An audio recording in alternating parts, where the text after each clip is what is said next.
One of the more exciting garden trends for 2024 is growing edimentals.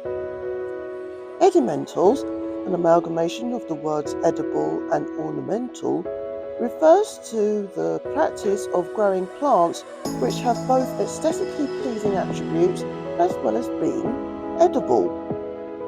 The term was originally coined by Norwegian forager, author and plant enthusiast Stephen Barstow.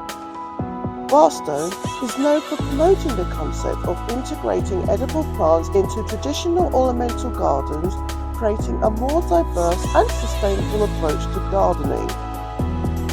Edimentals include a wide variety of plants that not only enhance the beauty of the garden, but also offers the grower a source of plants with varied nutritional value.